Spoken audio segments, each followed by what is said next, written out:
Okay, we are live. Take two for episode. Take two, exactly, yeah. 3. Second up. Good evening.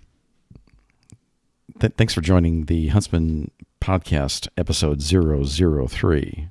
Today is January 5th, 2021. I'm with Curtis and Yvonne. My name is Drew.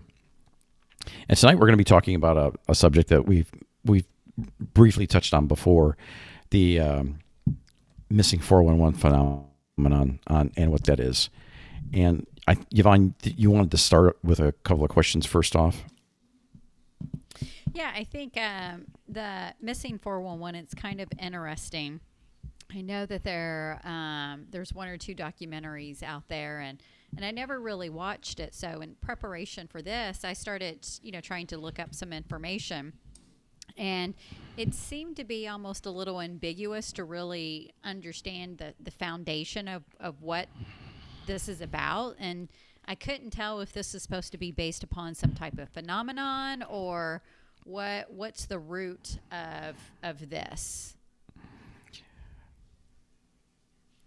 There's nothing definitive yet. And every time, I'll back up and what it is.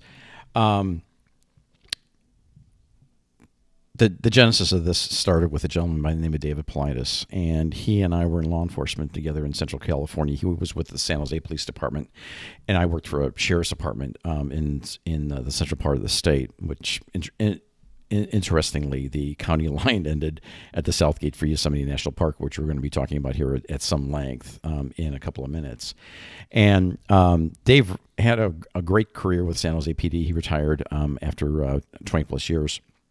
He worked in a number of really good assignments, SWAT team, and worked narcotics and gangs and some other really cool stuff, So after he retired, he went to the University of San Francisco and got involved with that in the IT industry. And after he did that for a number of years, he was basically going to retire again, and he was doing a collateral investigation in Yosemite, and he wasn't staying in the park. He was staying in a hotel outside the park. And around 8 o'clock at night, he gets this knock on the door, and it's two guys from the Department of Interior, which is what the U.S. Forest Service falls under, as well as Park Police and all the national parks throughout the United States fall under the Department of Interior. And these guys were retired special agents with the Park Police, and they asked him if he knew about this phenomena about people going missing in national parks and federal forests. Dave didn't hear anything about it, and these guys were really perplexed because it was a thing of integrity that it wasn't being reported. It was almost being dumbed down or hidden from the public. So Dave said, well, I'll take a look at it and see what I can do. And he went and contacted some people in law enforcement and said, hey, can you check on some things for me? And they did, and they got back to him, and within a few hours. And basically what he had asked was his what they said was verified. It was true. So, like anyone with an investigative mind, he was hooked at that point. So what he did was, in most law enforcement agencies throughout the United States, you'll find what's called a pin map. And a pin map is basically like a blown up wall-size pin or wall-size map of the city or the county that the agency is responsible for. And if you had like a string of burglaries or armed robberies or rapes or, anything like that, they would put in, the investigating officers would start putting in pins to develop a pattern. And one of the things that they found in this type of patterning was usually the furthest pin away and the closest pin away is, closest to where the suspects live. So after he did that and he was starting to develop these things, he found that there were these 55 clusters of missing people, and the majority of it was in the eastern coastal and western coastal portions of the United States leading up into Canada. And the one area that there's a segment within the United States that where these stranger, or I should say, where these unusual disappearances don't occur, is the northern part of Texas, straight up through the Plains states, just up through like to North Dakota. There's hardly any of these type of disappearances that occur. One of the things that he also developed was profile points, and there are things that he's probably looked at between 6,000 to 8,000 cases, of which anything that involved with someone involved with a crime that disappears, that one's discounted. He's not looking at that one. Or people who simply want to disappear, or if there's anything with any mental illness or psychological reason, including suicide. And finally, animal attacks were discounted as well. So Drew, in terms Yeah. of the people that just want to disappear, is that real though? I feel like that's just more of a plot for a TV show, and that's not a significant percentage of the reason why people really disappear. I mean, it would make more sense that it's something more nefarious, like a crime, or really even an animal attack. Well, without knowing the information, I would tend to agree with you first off, but it's not the case. People get kidnapped. People go missing because of nefarious means other than this situation that we're covering tonight. And as far as the animal attacks occur, but they're really rare. I mean, I think someone claimed that someone was attacked by a mountain lion, and I think in the last 100 years there've been like a dozen attacks by mountain lions on people. I think there's been they said there's like 14 There documented. I think they said there's like 14 documented cases of attacks by mountain lions. Yeah, correct. And Yeah, so And not the that regions many. that and then we're it- talking about, like this east and west portions. well, it's wherever mountain lions live. Yeah. Well, I don't know where And mountains. they hit and well, okay, well Where's their habitat? I don't know. the western. Well, if they're in the city, they're called 14 urban kitties. Yes, exactly. It's the western portion of the United States, the 14 western states. So it would be Okay, there. so it is in the western portion. Okay. Correct. And I mean, we live in the Midwest and southwestern Indiana, and there have been mountain lions that have been seen in Indiana. Yeah, Mm-hmm. we got bobcats too, but they're kind of small, Exactly. so they're only about 30 or 40 pounds. I mean, I don't know what the numbers are of people who are, criminally abducted. I don't know. I don't know even if that's something that the Uniform Crime Report that the FBI publishes every year even has that statistic. I'll look it up. I don't know though.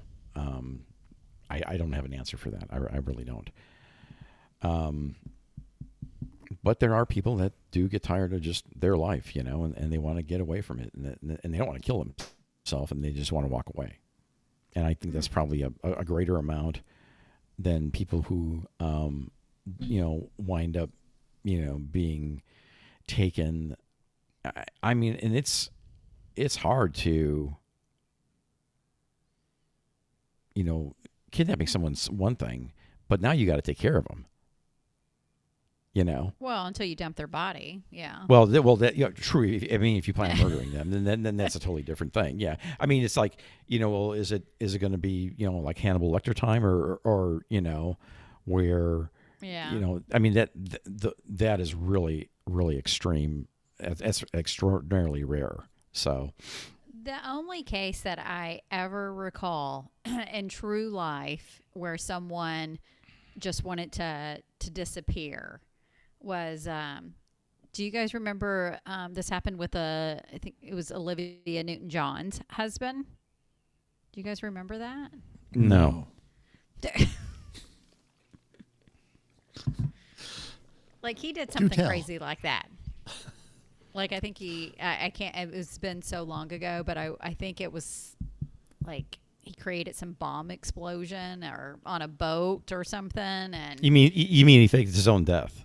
yes, faked his own death. Thank you. Yeah. Yes. Okay. Yeah. That well, that would be another Well, I reason guess that too. is But different than Yeah. what we're talking about. So, I don't. okay, never I mind. really don't think the FBI tracks that.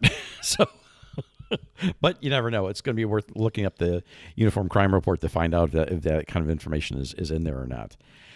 So anyway, so we've got these profile points they came up with, and the things to exclude situations where people go missing. Okay, so then and he's got these 55 clusters of throughout the United States that go into Canada, and people go missing in Canada, and people go missing in Alaska.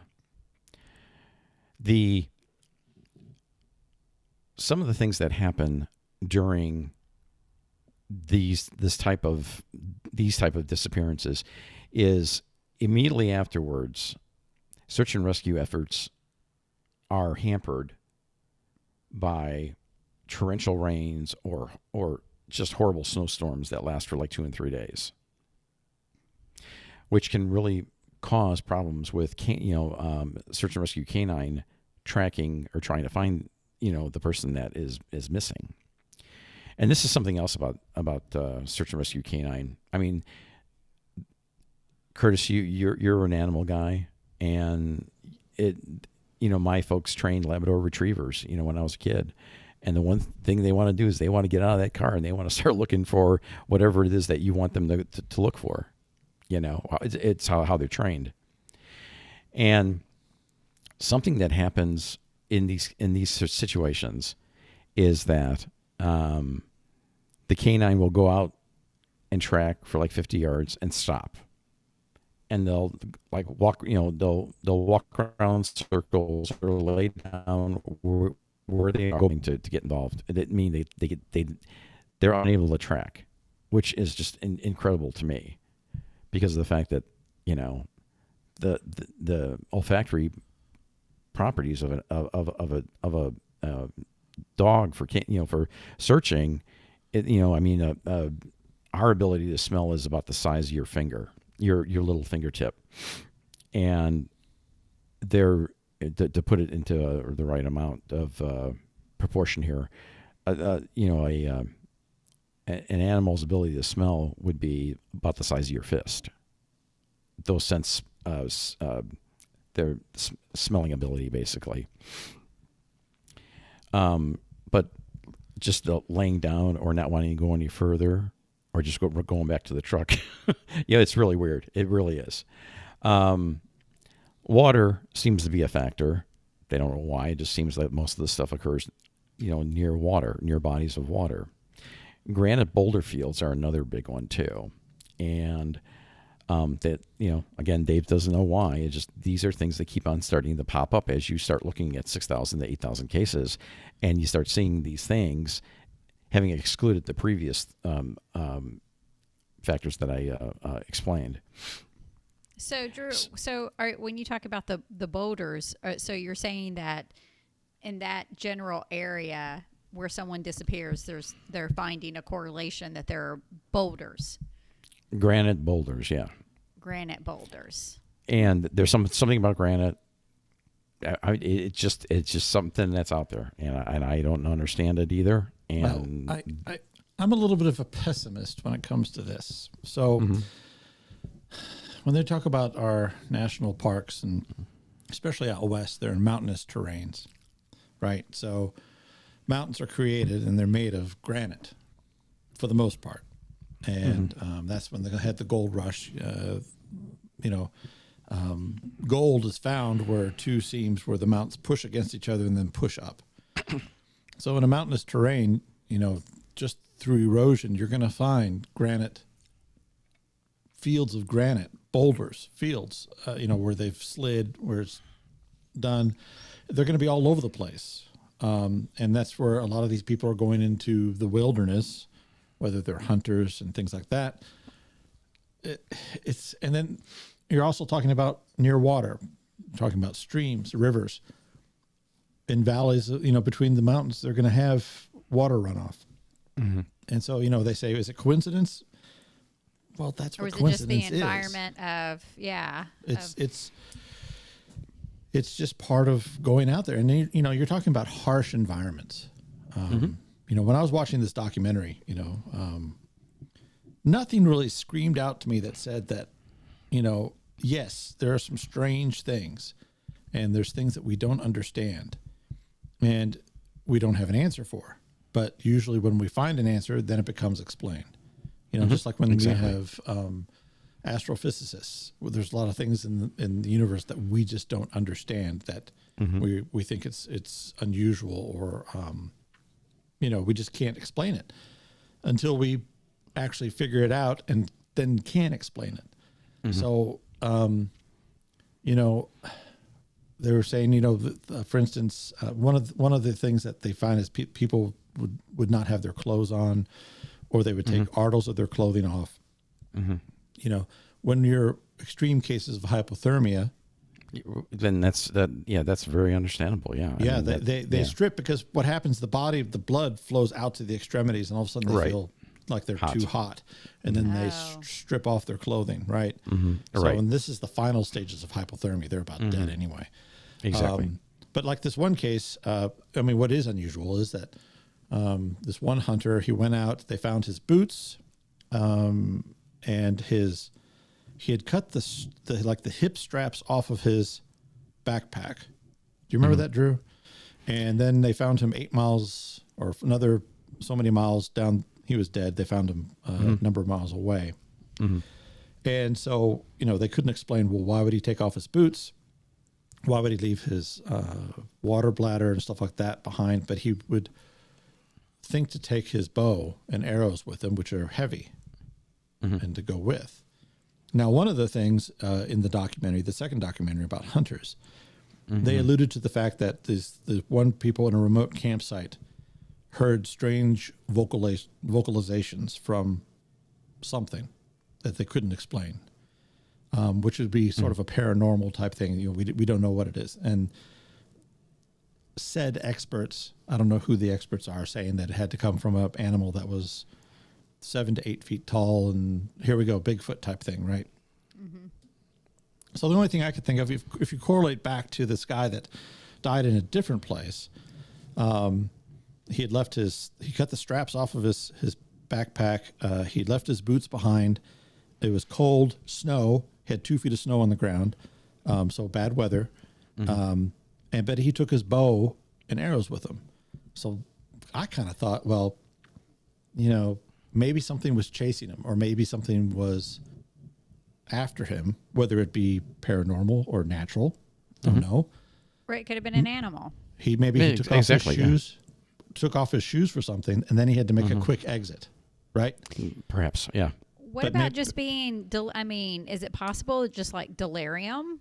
Like almost kind of like a psychosis? I didn't watch the documentary, but I don't know how long he was, in this particular case, how long he was missing for. Is the lack of food or water. Is it possible that he just kind of started going, insane, if you will, and doing irrational things? Well, anything is possible, right? So, right, yeah. You're always trying there's a. Go ahead. But is it logical? Would it make sense that he just started being irrational, or, anything's possible, but the chances of it being more of that versus something else? Well, there's a thing, and it's called 3 minutes, 3 days, 3 weeks. You can't survive without oxygen longer than 3 minutes. The average person can't go for more than 3 days without water, but we've seen exceptions to that in survival stories, things that we've come across throughout the course of our lives. And you can not eat for 3 weeks. It's rough. It is. The Special Forces guys in training, they do it, and after a week, they're like, man, this is murder. If you're a pearl diver. Pearl divers go for like 5 minutes. Just saying. Right. Well, Right. they're holding their breath because they're trained to do it. I'm talking about where there is no. Yeah, exactly. Yeah. But this, it gets back to, well, there has to be an explanation. Yeah, of course there has to be, and I agree. Politis isn't saying what it is, and I have no idea. I'm just bringing out these interesting points that that seem to repeat themselves. The clothes taken off, neatly folded. Victim people being several air miles away, which would take God knows how long by foot to go, because an air mile or a 1 mile via air is going to be a lot different to traverse than a mile on the ground. And it's rugged terrain. This stuff exactly, is, yeah. And what's interesting, and going back to the boulder fields for a second, there's a boulder field in the valley of Yosemite National Park, and the largest amount of people that have gone missing is in Yosemite National Park. over 50. Yeah, exactly. And this is what really got Dave going on this thing too was the fact that he had gone and he started to do FOIA requests with the Department of Interior, U.S. Park Police, U.S. Forest Service, and one of the first ones that he did, he gets a call from a lawyer for the Interior Department, and he says, "Well, what do you want the information for?" Which is not a requirement, to apply for for an FOIA. I've done them before. I've done probably half a dozen, maybe a little bit more FOIA requests, mainly aviation related stuff, and sometimes the agency just doesn't want to give it to you. Sometimes they will. You write them a check for $60, I'll send it to you. But the lawyer asked Dave what he wanted it for, and he says, well, he wanted to research it, and they said no, over the phone. So Dave went and reworded the FOIA request, sends it back in, and then several weeks later he gets a call from a Department of Interior special agent who says, well, you can't, we're not going to give it to you. And at the time, Dave put in for the publisher writer exemption, so you wouldn't have to pay for it. And he worded it that way in his second request. They said, yeah, he says, we've determined that you don't have enough books in libraries, so we're not going to give it to you. So then he asked, well, how much is it going to cost? And just to get the missing person cases out of Yosemite, it was like $37,000. I think if I recall it. Yeah, exactly. Your government at work. And for the entire, I think it's like 400 parks and forests, I think. I could be wrong on it, but it's 400. They want like $1.7 million. I mean, and this is information. I mean, this is our tax dollars paying for this stuff. Well, they were actually saying that they didn't even keep track of it. Right. And Yvonne, this is really going to fry you. And Dave said that what they told Dave about the fact that they don't keep these records, he says, because they, quote, depend on institutional memory of the employees. Oh, my to remember goodness. these. What's that, crock or what? Oh, wow. Yeah, exactly. Now, so it's like, well, okay, so you're not going to give us this information, but you're not going to tell us, but this is happening. And normally what happens is this. A person goes missing, there's a really big push for a search and rescue, 7 to 10 days, sometimes 3 weeks, depending where and what the weather's like and what assets are available. And then after that, it just kind of goes away, and it just, I mean, there are loved ones out there that people don't have answers to, Curtis, when you watched the 411 The Hunted, the one older gentleman in New York, I believe, New York State, yes, to go and just sat like 50 yards within these other guys that were hunting, and he just disappears. Yeah. So what they did with Yvonne is they walked along, they spaced themselves out along a road, and then 4 of them went into the woods, like about 30 or 40 yards, and sat down. And then 3 others went around up a trail and were heading back towards them, basically to flush deer towards them so they could hunt. Oh, okay. You know, so basically they drive the deer towards the guys, hunters waiting for them, right? So they do that everywhere, and so but they were there and they said, well, you know, they were there for hours and nothing flushed, so they decided to leave, and the guy just never came out of the woods, and so they went back to look for him. No trace of him whatsoever. They sent out search part. They didn't find anything. They didn't find They don't find Nothing. guns. Didn't find. You know, like if he had eaten a candy, he would drop the wrapper. But they said he wouldn't do that anyway because he taught survival and all kinds of stuff. He was older now. He was an older dude that couldn't get around really well, and they just said, "Well, we'll sit you out here, and you know, try to drive some deer, you know, toward you, you know." But they said when they did a search, an odd thing was that they were going through. They didn't see wildlife in general. They didn't see squirrels. They didn't see birds. They didn't see anything. If it gets real quiet and you don't hear anything, that's a bad sign. Right. Well, later in the show, they had that gal that kind of saw in the tree that she saw like the what is it? She was bow hunting in Ohio, and she saw something in the trees, something that resembled Predator. The movie. creature, the Predator with Arnold Schwarzenegger. Yeah, when The they had the alien invisible, predator? the cloaking, where it kind of distorts the background when he was in That's the what trees. she saw. Yeah, And she had a Verizon, or she had her cell phone was something that Verizon had. This is early on in. Was it the flip phone? I don't No. know if it was. it was like a. Well, was it? You would know. Was if it? you would Was know a BlackBerry? A It was a BlackBerry? BlackBerry. Yeah, it was a BlackBerry. Oh, And- I love and- Blackberries. And she, oh yeah, great devices. And she went and caught an image. Really dating yourselves here, you know. Yeah, well, yeah. I mean, we Blackberries get were great. tin cans and string in a minute, you know. But anyway, they wound up going and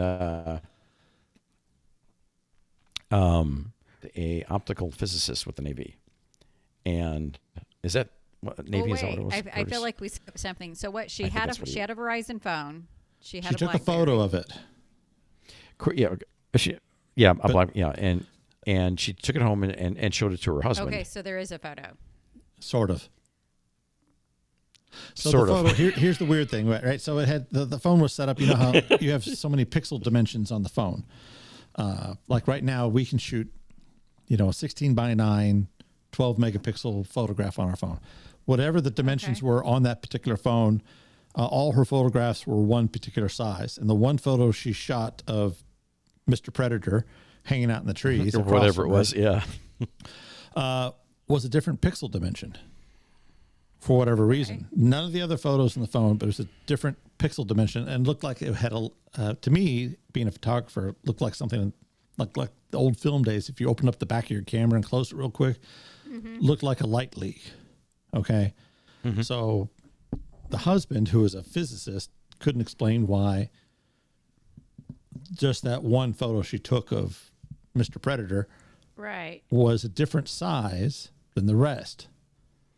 And Verizon said, 'cause she sent the phone into Verizon, they looked at it and they go, you shouldn't have been able to take this photo. Should or should not have. Should not have been able to. Well, that's just because it was a BlackBerry. POS BlackBerry. I'm sorry. What? No, it was no. Yeah. I mean, they weren't known for taking pictures, for sure. They weren't like. No, that's true. So anyway, yeah, she came home, showed him that, and then he went and he said, what did it look like? And she tried to explain it to him, and he put in either a VHS or a DVD of the movie Of the Predator, movie. and yeah, and she goes, is that it? And she goes, oh my God, that was it. So yeah, Okay. I don't know, yeah, But then exactly. about the same time, their grandson was Yeah, in oh. band practice about a half mile or a mile away. Or nephew, I thought, or something. Wasn't Nephew. Yeah. it? Yeah. They were doing their band practice in the field and they saw a bright light over the field. Okay. It was freaky. Yeah. They were all smoking the same thing. So Probably. or drinking the same share water, whatever right? they grow on the farm with the nephew. So Yeah, exactly. no, I don't know. I'm sure they saw something. She said she wasn't freaked out about it at the time. That she just stayed there until dark. What, with the predator? Yeah, What? she took a photo of it, and then she sat in the tree stand until it got dark. And then she got down and went home, and then she forgot about Okay. it. She forgot about Oh. it until their nephew emailed them about this bright light that appeared over the field. And she goes, "Oh yeah, By the way, By the there's way, something I saw in the woods back there." I saw a space alien. Yeah, no, and no, she didn't say that. she didn't know what she saw. But now she won't go back to the tree stand. So Now she's Look, scared. yes, now she's scared. Okay. Yeah. Well, so what if it was some type of weird thing and it did something to her where it was like, stay calm. So she Yeah. stayed calm. Let out some pheromones or something. Yeah. Stay and it was calm. like, I'm not going to hurt you. She should have got her bow and just nailed it. Right. But Yeah. he That, did- but that's what I'm saying. Like, it maybe it put some type of, weird mojo juju thing on her. I don't know. We if don't it know. bleeds, we can kill it. Yeah. Yeah, And I would be maybe it back. did something to her memory to where it was like, this is not a big deal. Don't worry about it.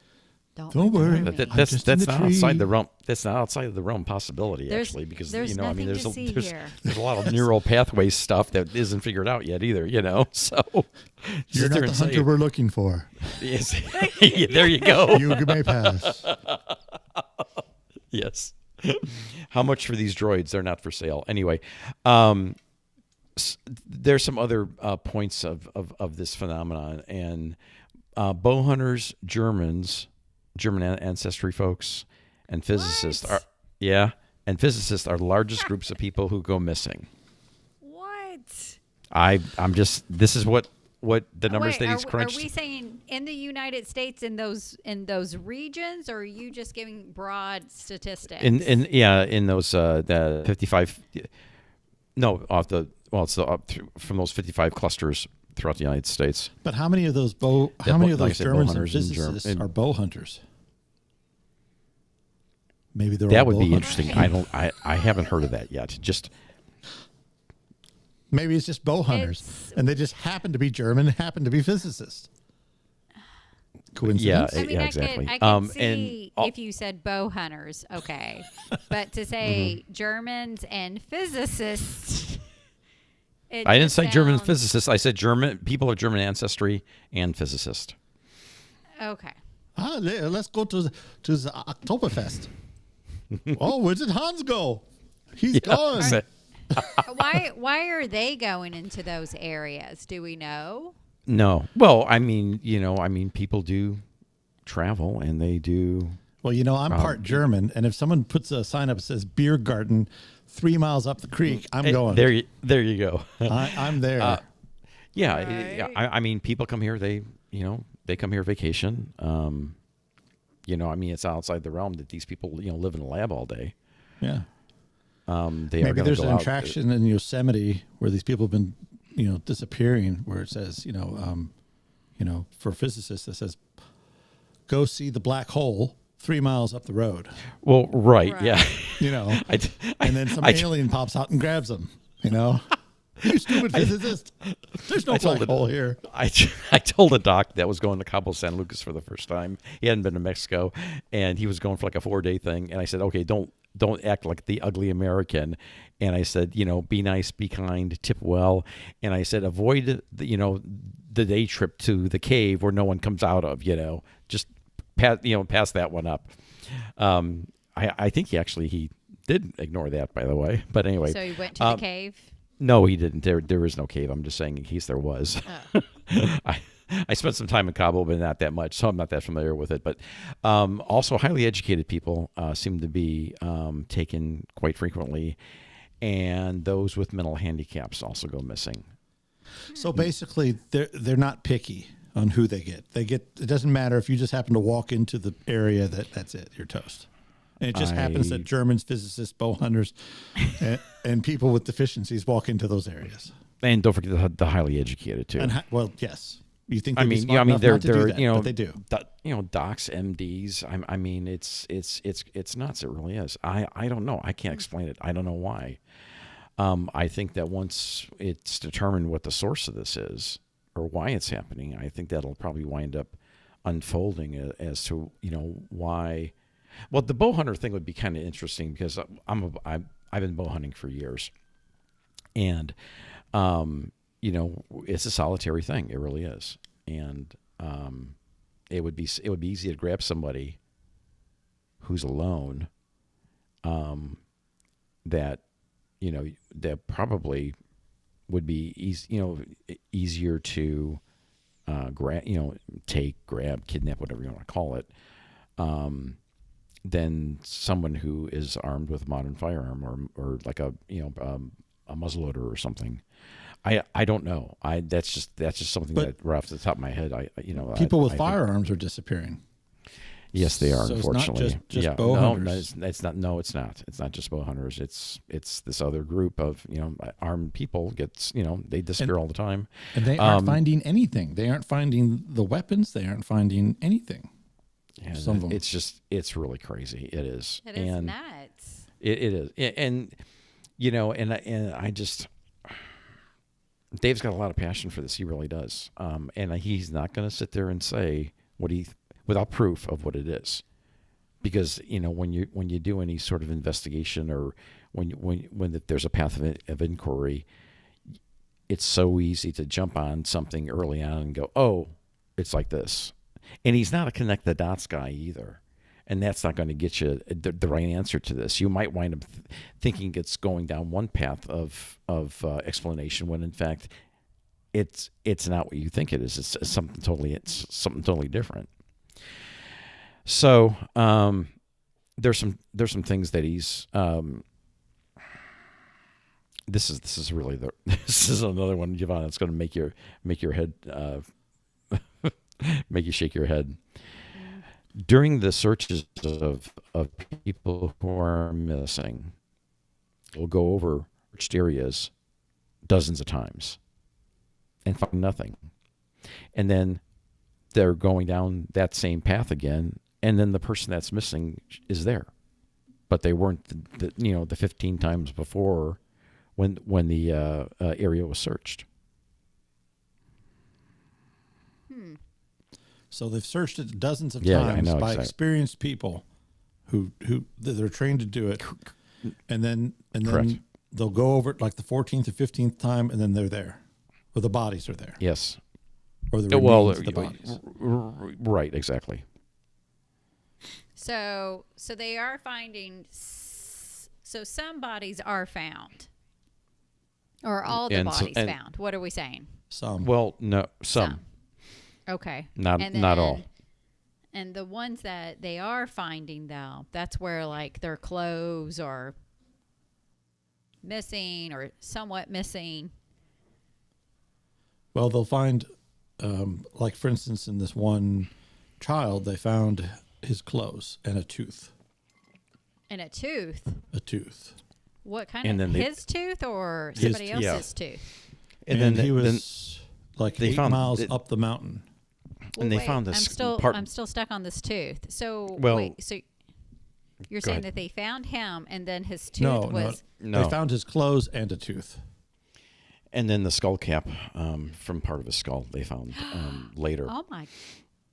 It was like a year later they found this one. Mm-hmm. Yeah, I mean this is not stuff that's occurring within that kind of. And they had searched the area before, and when the hikers were going up a rock field, boulder field, and they saw a shoe like it had been untouched, and then they found the tooth and other articles of clothing, but that's all they found. Oh my gosh!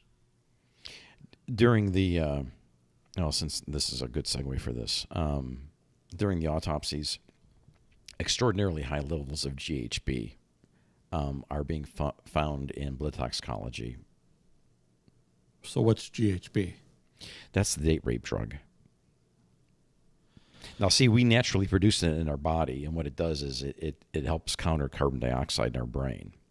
Okay. People who are narcoleptic, for example, they have too much carbon dioxide in their brain and not enough GHB. But just to remind everyone, GHB there's a nefarious use for it, and they call it the date rape drug. Right. You give it to somebody, and they're unable to move, but they're able to sense everything what's going on around them. Oh, I thought it made them unconscious.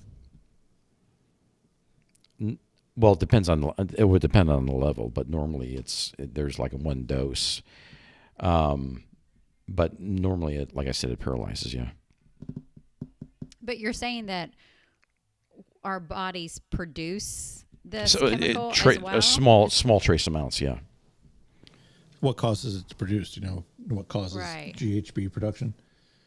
Not off the top of my head, no. I'd have to research that. But I mean, it's very small trace amounts, and like I said, it's the counter of the carbon dioxide in our brain. So we're able to balance when we're awake versus when we're asleep. But I think that's some evil shit right there. Excuse my language. People being administered this drug for evil. Well, to go back to the paranormal stuff, maybe they're in an environment that causes their body to produce it. Right. That's what I was thinking. There's something that is causing it. Possibly. A lot of these, when these bow hunters go, they're out in the middle of nowhere. Mm-hmm. And to think that somebody, another human being would be able to do something to them seems a little bit far-fetched to me. Very far-fetched, yeah. So it would have to be... They have weapons. It would either be something paranormal or, just succumbing to the environment. Mm-hmm. Right? So there was a story of a couple pilots that were flying out west, and they had a video camera in the airplane. And beautiful day. It was a tail dragger. The seating was front and back. The pilot was in the front, passenger in the back. Right in back of each other. The pilot made an error in calculating the amount of lift you have for the day. So in other words, they're in the mountains or at a high altitude. You have to look at the barometric pressure to see what the air density is, and then you can calculate what sort of lift you're going to have, and if your airplane. So in other words, you could be at 6,000 feet because the air density is thinner. It could be. The airplane would feel like it's flying in 12,000 feet of air, right? So they started flying into a box canyon. The air wasn't dense enough for them to turn. So they stalled and they hit the trees and crashed, and they both died. They didn't know where they were. They searched for them. They could not find them. 4 years later, hikers came upon the wreckage. So in the wreckage was a video camera, which they had been recording, so they'd know exactly how they died, but there weren't any bodies. So when you're out in the wild, animals come and they eat you. Mm-hmm. So though there's they take a bone, take a leg, take an arm, take wherever they're going to go, where they're going to be safe, and they can eat in peace, and they'll eat it. So there really wasn't any bodies at the plane crash after 4 years. Maybe a few pieces, but the rest have been dragged off by animals. They're scavenging, they're eating it. Right. So when you're talking about being in the wilderness, there's a lot of stuff out there that'll eat you. Yeah. And you run across a pissed off grizzly bear, a mama with a cub, she will kill you. And even people who are experienced. There was a story of a guy that's a cartographer. He makes maps for the USG, for the United States government. And he was mapping some trails out west, mountainous area. He ran across a grizzly bear and her mom, a cub. And he survived, barely. But he got attacked like 2 or 3 times by the grizzly. And all he did was try to protect himself, tried to protect his belly, his stomach, and his head as best he could. But he had like tendons sticking out of his arm. No cell phone coverage. In the first attack, he lost his pistol. Oh, which he carried with him. He carried a big 454 Cosel or something like that, just for such an occasion, right? You need a big caliber. The bear knocked it off his belt or something, and he couldn't get to it, and then he was just trying to get away from it, and the bear stalked him for miles, and he barely survived. So there's a lot of stuff out there that, I mean, if the bear had been successful, they probably would have never found him, you know, until years later, or found pieces of him, you know. Right. So perhaps they would have recovered his pistol. Maybe some articles of clothing. Correct. But I'm just saying that, you know, it's you don't need to wander off out west somewhere unless you really, really know what you're doing, and you have people that know what you're doing and some way to track you or some way to communicate, because cell phone coverage, you're not going to get any cell phone coverage out there. So you have to have I'm GPS really glad you brought that up. On the last podcast we did, I mentioned something about a satellite locator beacon that I use when I go into the field, and it's a Garmin InReach Explorer Plus. And for some reason, I didn't get the name right, and I apologize for that. I mean, one of the things that Politis recommends, and most people do, is carry a satellite locator beacon with you, or satellite telephone. And if you're trained and if you're knowledgeable, bring a firearm with you and spare ammunition. And not so much to fight anything off, but for signaling purposes. It's known. It's public knowledge that if you fire 3 rounds in the air, that's a signal of distress.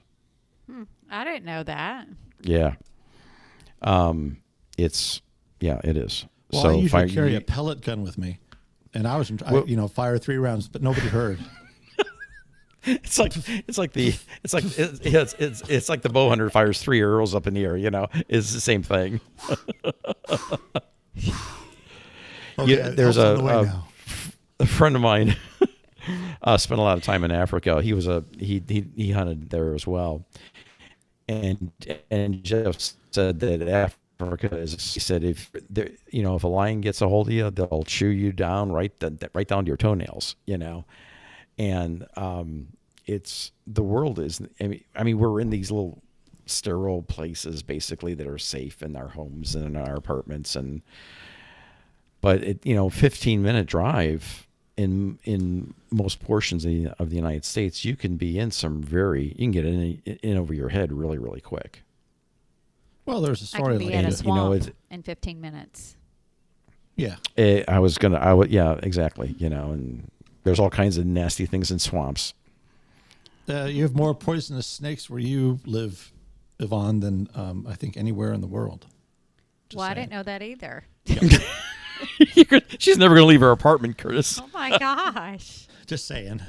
And when you go to the zoo and you think polar bears are really cute because they're swimming and splashing, they're playing with their balls and stuff like that, those guys will eat you in 2 seconds. Yep. They will. There was a story of 2 gals in Finland that were hiking, and they wanted the locals said, "Here, take a firearm with you, because if you run across a polar bear, if you usually take a shot, not at them, but just fire it, the noise will scare them or startle them, and they'll go the opposite direction." And that didn't happen. Well, this was just after they came out of hibernation. They're hungry, and they're sort of hungry. Not in a good mood. and polar bears are smart. And this one particular polar bear saw the 2 gals. The 2 gals saw him. So there's only one way out. So they started to go back the way they had to go out. And the bear actually started to cut them off. He didn't go straight towards them. He knew where they were going, and he cut them off. He ate one of the gals. The other gal escaped by going down the side of a mountain. I thought they had a gun. No, they wouldn't take it because they didn't believe in guns. Oh, my goodness. Oh, the life you save may be your own. Oh, gosh. But they helped save the polar bears. I just don't even know what to say. Yeah. So anyway. So just a slight pivot. I swam with manatees last cool. week. How was that? I mean, they're very docile. I mean, they don't. It's nothing like yeah. anything we're talking about. I upset a But- friend of mine who was a conservationist. She was a biologist, and she was at her wedding, and she had been given as a gift a turtle shell bowl, Cool. a bowl real made out of a one? turtle shell, right? Oh. And she was just like, and I said, "What are you so upset about?" I said, you can snuggle up next to a fire after a long day of beating seals with a hot bowl of turtle soup and a turtle shell bowl wrapped in a manatee skin suit. And she's like, "Curtis, you're not even funny." So anyway, Curtis. yeah, I know. I'm joking. I would never beat a seal. They're too cute, No, but you I did might say, have but some you, turtle soup. but you did say that to your Jesus. conservationist friend, right? Yes. Yeah. Who is like big animal, PETA person. People eating tasty animals. So, Yeah. Of course. A couple of more points here. and I don't want people to think I love animals, and I would never harm an No, animal. you would never. Curtis would never. I do slam that. on the brakes for squirrels. So, if I'm He in just he says funny things. Funny. parentheses, funny. Well, he thinks he's funny. Isn't he special? Anyway, if you when you're hiking, when you're out when you're enjoying nature, Take if a you're in a gun. line of hunters or a line of hikers, I should say, don't be first, and definitely don't be the last in line. I'm going to Tell stop and someone- take a photo. You guys go on ahead. I'll catch up to ya. Exactly. Yeah. Tell someone you trust where you're going and how long you'll be gone. That's really important because a lot of people, they don't tell anyone where they're going, and then it was like their water gets turned off or whatever, and people are knocking on the door wanting their bills paid. Well, yeah, they left 3 months ago, and if you do find yourself lost, stay put. Help will arrive. Famous last Maybe. words. Well, yeah. Well, hopefully, if They have your to know where to satellite look. your satellite beacon works, yeah, you'll be fine. Not if you're around boulders and water. No, I and didn't say that. I didn't say that. I'm just letting you know what the other information is. things. First thing I'm going to do is strip down naked and start running around. Taking my clothes off. Woohoo! I'm not hypothermic. I'm just risque.